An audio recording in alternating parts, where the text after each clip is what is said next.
Estamos começando mais um piloto do nosso Na Hora do Café. Quero agradecer imensamente as pessoas que mandaram sugestões.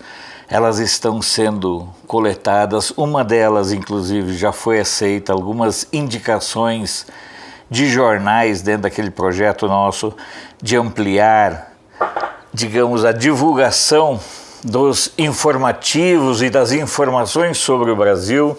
Algumas coisas já estão sendo compiladas, outras serão usadas nesse final de semana. Mas é importante destacar que para nós saber de onde você é, de qual é a sua opinião, qual é a sua percepção sobre esse projeto é de extrema importância. Por isso, eu quero, no começo do nosso novo piloto, agradecer muitíssimo a você que se dispôs a participar, a colaborar, a sugerir. Você verá, por exemplo, que hoje nós não mais abordaremos a questão do esporte, que foi uma sugestão que surgiu e que foi debatida pelo pessoal, digamos, que participa da formulação do projeto, e houve também um consenso de que não seria vantajoso, não seria interessante, não seria conveniente e não teria razão de ser de estarmos colocando notícias esportivas. Excepcionalmente podemos utilizar, mas não como, digamos, uma estrutura básica do programa. Para nós, volto a dizer, é fundamental que você participe, colabore, faça parte desse projeto, dessa estruturação. Também queremos enfatizar sempre que Na Hora do Café não elimina os comentários que são uma outra proposta e que continuarão aqui no canal de Brasília.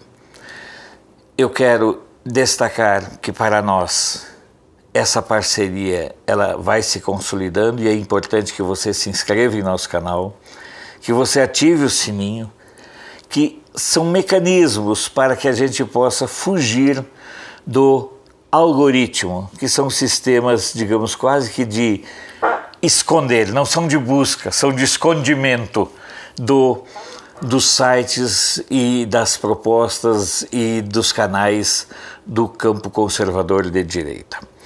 Inscreva-se, compartilhe em suas redes sociais, ative o sininho, comente, enfim, dê o joinha. Isso tudo é tão importante para nós que você sabe disso, tanto assim que você está participando do processo de fortalecimento do canal.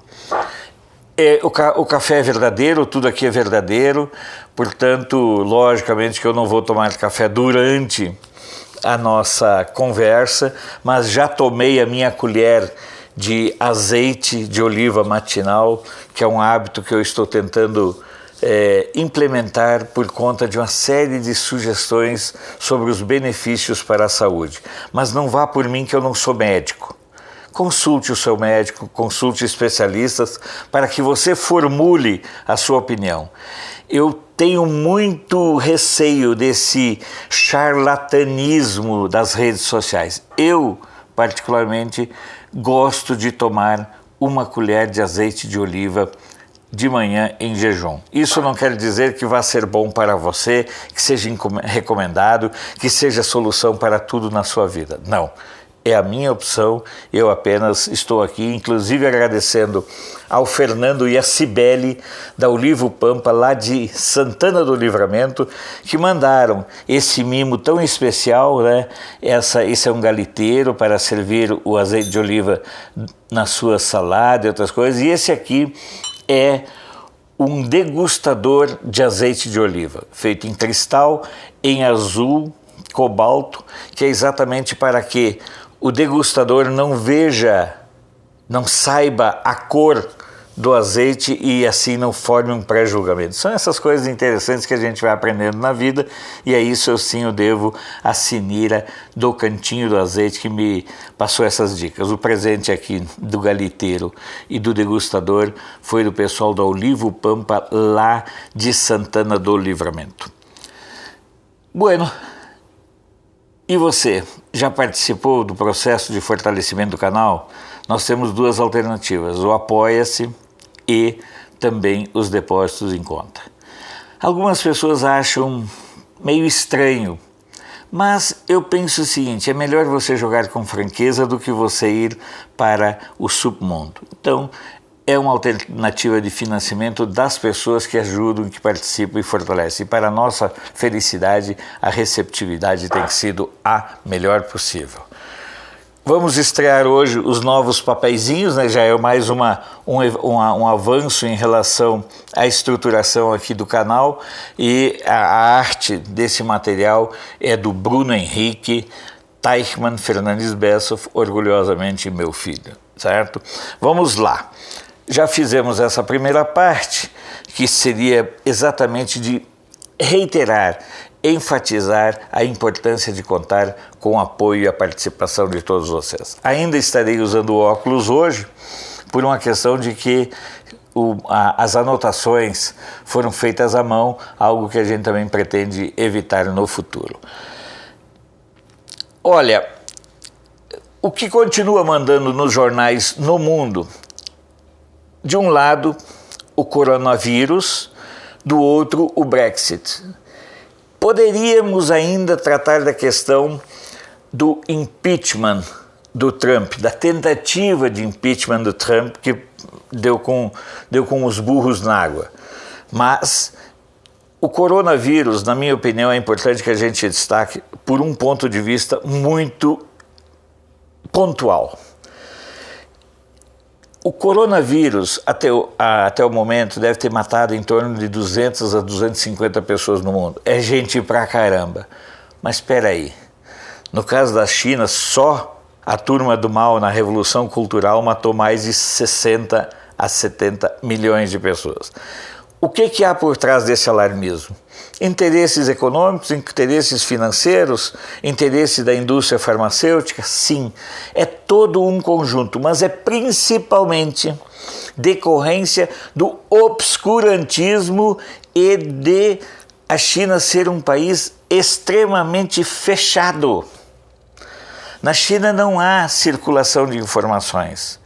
E esse obscurantismo da China favorece, incentiva, faculta, alimenta toda sorte de teorias da conspiração.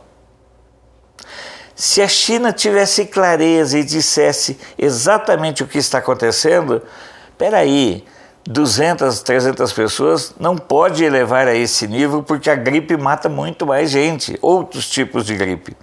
A questão toda é que há um impacto financeiro e há também essa questão da falta de informações.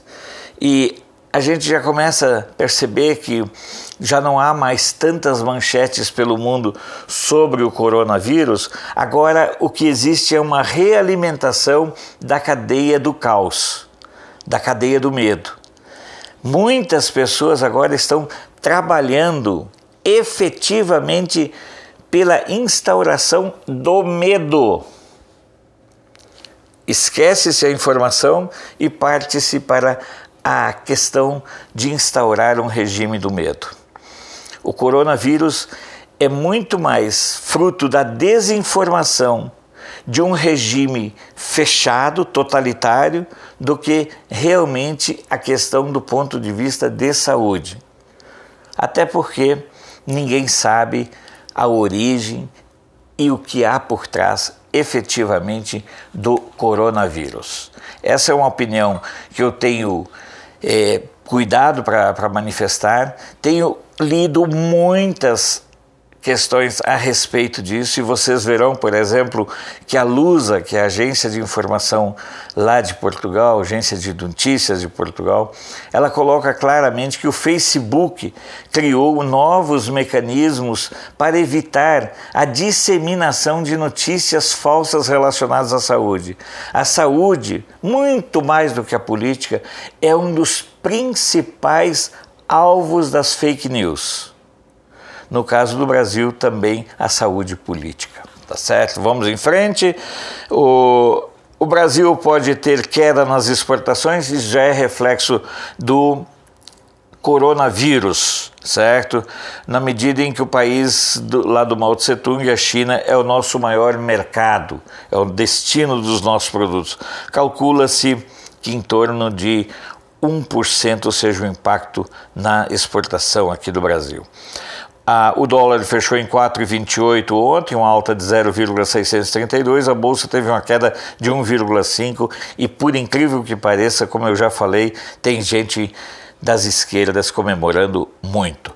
Uma notícia que talvez não tenha obtido impacto: no Brasil, o CONARE, Comitê Nacional de Refugiados do Ministério da Justiça, ele reconheceu ontem, sexta-feira, o status de refugiados de uma só vez de 17 mil venezuelanos. Só o Brasil recebeu mais de 100 mil venezuelanos que estão fugindo, não sei porquê, do paraíso da Venezuela. Ora, se aquilo lá, na visão da Glaze, na visão do PT e da esquerda, aquilo é o paraíso, eu não sei porquê as pessoas estão fugindo do paraíso. Poxa vida, e eu não notei ainda nenhuma caravana, ao contrário do PT, pegando o pessoal dele para ir morar e viver lá na Venezuela. Essa é uma situação que nós temos que prestar bem atenção, que era esse o futuro do Brasil. Pelo mundo, como eu falei, os principais sites de notícias continuam focados no coronavírus, certo? É o caso da Deutsche Welle, mas a Deutsche Welle também aborda a questão com muito destaque para o Brexit, lá da Inglaterra, que efetivamente começou a vigorar ontem, dia 31 de janeiro. Certo? O Sputnik News destaca, até pelo viés mais esquerdista, destaca que a FUP, Federação Única dos Petroleiros e Sindicatos do Ramo, aqui no Brasil, entrarão em greve a partir de hoje, sábado. Isso é por causa de uma mudança, o fechamento de uma unidade em Araucária, no Paraná, uma unidade de fertilizantes. O que está acontecendo é que a FUP está sentindo a água bater no joelho, certo? Isso quer dizer o quê? Ora, mais dia menos dia, o Brasil vai ter que tratar a questão da privatização da Petrobras. Não tem jeito. Ora, não tem como fugir dessa realidade. O Brasil, o Estado brasileiro, não pode ser refém das corporações. Nós, brasileiros, não podemos ser reféns das corporações. Que se privatize, claro que se privatize tudo. Até porque a gente já teve a percepção clara da importância disso quando o próprio Lula diz: mas se venderem tudo, como nós faremos dinheiro? Ou seja, como nós roubaremos? Não rouba. É simples, é a coisa mais simples do mundo. Vamos tocando aqui agora sem o óculos. A BBC News, que é inglesa, que é britânica, né, trata da questão com muita ênfase do Brexit. Lógico, o impacto, o que pode acontecer e tudo mais, certo? Já de novo com óculos, seguimos aqui no nosso programa, destacando que o grande problema é que se criou uma celeuma no Brexit. É um rompimento que pode representar muitas alternativas comerciais para o Brasil. O país lá da Espanha destaca o imbróglio ainda da autonomia, da independência da Catalunha, que é uma briga espanhola que vai se arrastar, sabe-se lá até quando. Estamos também ampliando a definição dos jornais aqui do Brasil e é importante que você continue enfatizando e sugerindo nomes. Já temos nomes no Paraná, já temos uma definição dos nomes do Rio Grande do Sul, Santa Catarina, Paraná, houve 2 sugestões e eu sei que há outras sugestões. Então, vamos sugerir fazer um mapa da informação no Brasil que fuja do eixo do mal, que eu chamo, que é a mídia do eixo Rio e São Paulo. O Correio do Povo é de Porto Alegre, um dos jornais mais antigos do Brasil, enfatiza que o coronavírus está em 20 países e soma mais de 250 mortos. O Notícias do Dia de Florianópolis, na edição do fim de semana, o Notícias do Dia é o único jornal a circular único jornal impresso a circular hoje em Florianópolis, a Ilha da Magia. E o Notícias, o ND, destaca a construção da Marina da Beira-Mar Norte e o retorno da União da Ilha para o Carnaval Florianopolitano, é complicadinho, mas é isso aí. Folha de Londrina destaca a questão das doenças, enfim, do impacto dos parlamentares do Paraná dentro do cenário político aqui em Brasília. Eu não tenho nenhum problema com o regionalismo essas abordagens regionalistas. Eu acho que isso mostra o Brasil, é isso que eu quero mostrar através dessa repassada nos jornais de todo o país. Portanto, eu sei que nós temos aqui pessoas de todo o país, o alto índice de comentários, a quantidade de comentários, as pessoas se identificando de onde são, mostram claramente que nós temos aqui um Brasil de ponta a ponta. Então, sugira o Jornal da Sociedade, mas lembre-se sempre, nós estamos priorizando, para não dizer estamos centralizando, naqueles jornais que sejam ao menos, mais ou menos honestos. Certo? Que não participem dessa cruzada contra o Brasil, que é capitaneada pela mídia, principalmente pela mídia do Rio e de São Paulo, que são os principais emissores de conteúdo para os jornais, para as rádios e as TVs de todo o Brasil. Essa é uma questão que a EBC, que a Agência Brasil, ainda não se deu conta, que esse papel deve ser feito por ela como contraponto. No Jornal da Cidade Online, como sempre, as abordagens extremamente críticas e interessantes. Eu já falei que o Jornal da Cidade Online é um dos repositórios importantes para quem quer saber notícias do campo conservador. Nós também estamos formatando algumas parcerias em relação ao De Brasília para que ele também faça esse papel, porque nós precisamos de mais fontes de informação e de divulgação das notícias do campo conservador. O Jornal da Cidade Online tem um artigo muito interessante, rapaz, que é como o Rodrigo Maia, que nunca trabalhou, ele tem um padrão de vida nababesco. Por falar em Rodrigo Maia, nós já estamos chegando na parte final do nosso piloto de hoje, o piloto número 2.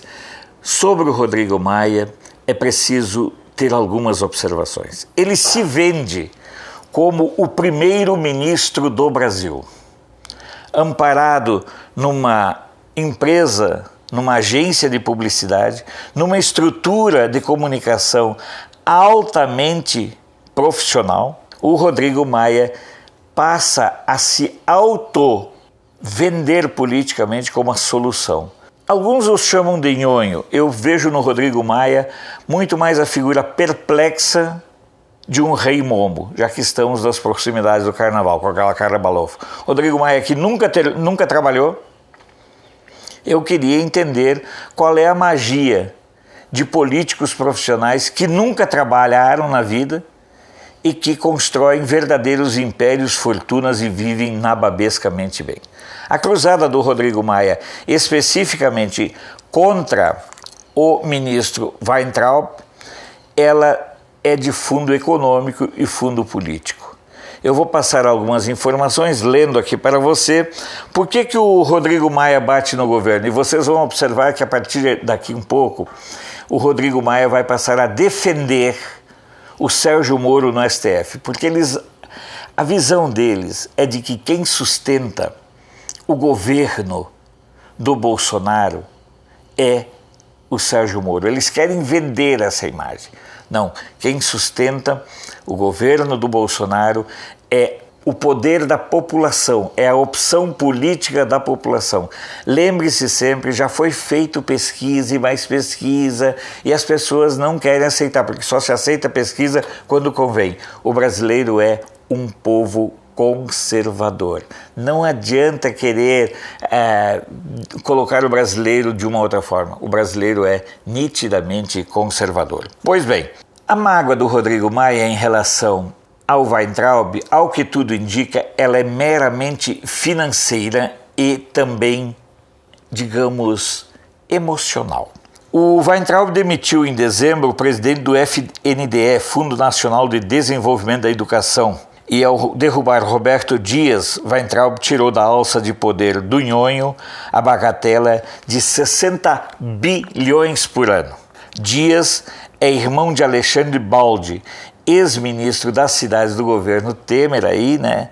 Do qual, inclusive, o sogro, o Angorá sogro do Nhonho, do Botafogo, fez e aconteceu de tudo, né? Ele é o atual secretário de Transportes Metropolitanos do governo de São Paulo, o Alexandre Baldi, que é o irmão do Roberto Dias, certo?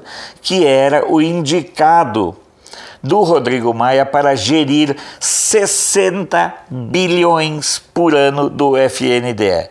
O Weintraub tirou em dezembro e, claro, entrou na alça de mira. O Nhonho está nesse ataque, até porque é estranho. O Nhonho, em 2019, fez 238 viagens em jatinhos da FAB. 238 viagens. Ironicamente, lá nos corredores do Congresso, diz que o Rodrigo Maia usa o jatinho da FAB até para ir no banheiro de sua preferência, cheio de luxos e salamaleques lá no Rio de Janeiro. Essa questão dos voos, dos jatos da FAB, é uma das questões mais assustadoras, vergonhosas e reveladoras de um país que a gente vive. O Rodrigo Maia se elegeu com 60 mil votos. Olha bem a discrepância, a diferença. E essa figura, a partir da retomada dos trabalhos do processo legislativo, vocês imaginam o que essa figura rechonchuda, esse rei momo burlesco, vai aprontar contra o Brasil e contra o governo Bolsonaro. É impressionante como o presidencialismo no Brasil foi sendo desfigurado pelo aspecto mais sórdido, comandado por bancadas fisiológicas do Congresso Nacional. Nunca é demais lembrar, e nós já estamos encaminhando para o final, que o Centrão é essa figura, essa entidade meio mística, meio o monstro do Lago Ness. O Centrão começou a surgir, na verdade, no governo do Sarney, ali no advento da Nova República, quando começou o toma lá da cá, pela ausência de uma estrutura partidária bem, digamos, fundamentada naquele momento e que se esparrama até hoje. O Sarney instaurou o toma lá da cá. Teve uma certa ruptura no governo do Collor, mas aí teve outros inúmeros problemas, inclusive de extorsão de empresários e tudo mais. Veio o governo do Itamar e ali se redesenhou o papel do Centrão, que criou personalidade própria durante os 8 anos do FHC, e talvez o momento mais definidor entre o Centrão romântico e o Centrão achacador tenha sido na aprovação da emenda da reeleição do FHC. Quando chega o governo do Lula, aí sim o que era algo que acontecia virou norma.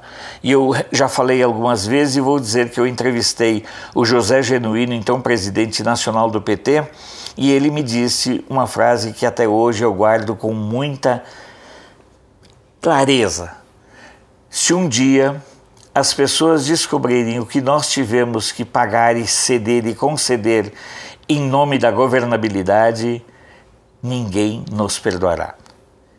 Ou seja, foi uma confissão de tudo aquilo que veio acontecendo depois, nos 8 anos do Lula, de roubos, de tráfico de influência e tudo mais, e depois, na continuidade, com aquele período assustadoramente maluco, perverso, doido da Dilma e caindo no colo a presidência para uma tentativa de evitar que o Brasil fosse definitivamente para o buraco com Michel Temer e aí depois a redenção brasileira, na minha opinião e na opinião da maioria dos brasileiros, com a eleição do Bolsonaro. Claro que o Centrão não está contente. O Centrão está com fome, ficou um ano sem empresa pública, ficou um ano sem poder assaltar, roubar e atacar cofres públicos. Esse povo, vocês acham que eles conseguem viver com a mixaria de 30, 40, 50, 60 mil por mês? Isso é bem complicado. Eu espero que você tenha entendido mais claramente qual é a proposta do nosso Na Hora do Café, uma conversa, uma troca de informações. Vou acompanhar os comentários e estaremos com o terceiro Na Hora do Café, o terceiro piloto da Hora do Café neste domingo, e eu espero contar outra vez com a sua presença, com a sua participação e principalmente com a sua colaboração nos comentários. Participe, colabore, inscreva-se, ative o sininho, enfim, faça parte do projeto chamado Canal de Brasília. Um grande abraço. Agora eu vou tomar o meu café, certo? Com a xícara, eu troquei a xícara. É uma das minhas paixões, é colecionar xícaras, mas o detalhe, eu coleciono xícaras de lugares onde eu estive. Aqui no caso, o Café Catedral, lá no Centro Histórico de Curitiba. Até a próxima!